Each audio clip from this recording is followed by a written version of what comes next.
تو میرے محترم دوستو، اللہ رب العزت نے اس لیلۃ القدر کو رمضان کے آخری عشرے میں بھیجا۔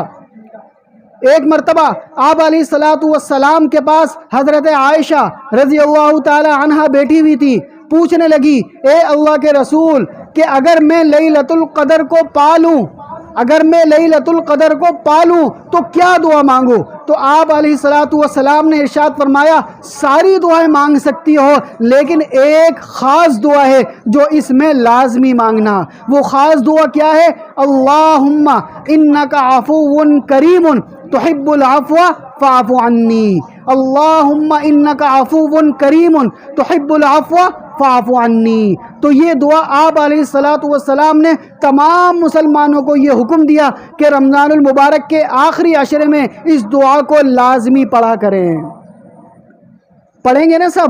اس دعا کو اپنی زبان پر لے کر آئیں کہ یا اللہ میرے تمام صغیرہ کبیرہ گناہوں کو معاف فرما دیں۔ اللہ رب العزت سے رمضان المبارک کے آخری عشرے میں خصوصی طور پر جہنم سے نجات مانگنی چاہیے، جہنم سے چھٹکارا مانگنا چاہیے۔ میرے محترم بھائیوں، دوستو، بزرگوں، اس رمضان المبارک کے آخری عشرے میں اور لیلۃ القدر میں بھی چند لوگ ایسے ہیں کہ جن کی بخشش نہیں ہوتی۔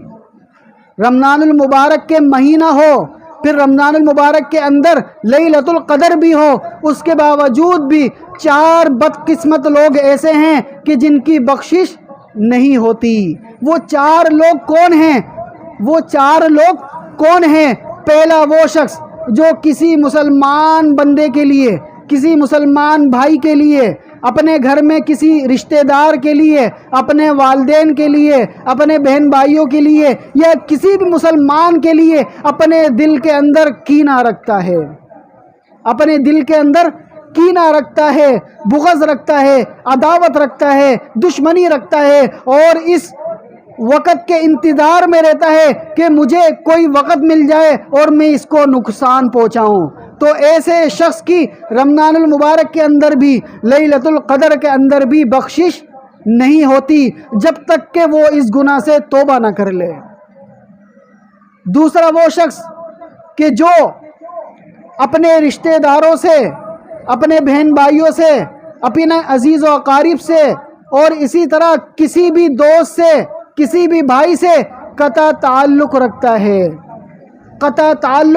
ہے، کسی بھی وجہ سے لڑائی ہو گئی، کسی بھی وجہ سے جھگڑا ہو گیا، اب اس نے اس جھگڑے کی وجہ سے، اس لڑائی کی وجہ سے اس سے ایسا قطع تعلق کیا کہ نہ تو یہ اپنی شکل اس کو دکھاتا ہے، نہ اس کی شکل دیکھتا ہے، اور لوگوں سے بھی کہتا ہے کہ میں مر بھی جاؤں گا لیکن اس کی شکل نہیں دیکھوں گا۔ تو ایسا شخص جو یہ بڑے بڑے الفاظ اپنی زبان پر لاتا ہے اور معافی کو پسند نہیں کرتا اور معاف نہیں کرتا، تو ایسا شخص بھی رمضان المبارک کے اندر بھی بخشش سے محروم رہتا ہے جب تک کہ وہ اس گناہ سے توبہ نہ کر لے۔ اسی طرح تیسرا وہ شخص جو کسی بھی وجہ سے نشہ کرتا ہے، شراب پیتا ہے، بھنگ پیتا ہے، افیون پیتا ہے، چرس پیتا ہے، یا کوئی بھی نشہ کرتا ہے، تو نشہ کرنے والے کی بھی رمضان المبارک کے اندر اور اسی طرح لیلۃ القدر کے اندر بھی بخشش نہیں ہوتی جب تک کہ وہ اس سے توبہ نہ کر لے۔ اسی طرح چوتھا وہ شخص کہ جو اپنے والدین کا نافرمان ہوتا ہے، اپنے والدین سے قطع تعلق کر کے بیٹھ جاتا ہے اور اپنے والدین کی نافرمانی کرتا ہے۔ اگر والد ہے، والد کا کہنا نہیں مانتا، والد کی جائز بات بھی نہیں مانتا، اگر والدہ ہے تو والدہ کی جائز بات بھی نہیں مانتا، تو ایسا شخص بھی رمضان المبارک کے اندر مغفرت سے محروم رہتا ہے جب تک کہ وہ توبہ نہ کر لے۔ تو اللہ رب العزت ہمیں ان چاروں ہی گناہوں سے بچنے کی توفیق عطا فرمائے اور ان چاروں ہی گناہوں سے دور رہنے کی توفیق عطا فرمائے، اور اگر ہم میں سے کوئی شخص ان چاروں گناہوں میں سے کسی بھی گناہ میں مبتلا ہے تو اس کو اس سے نجات عطا فرمائے، اس سے توبہ کرنے کی توفیق عطا فرمائے۔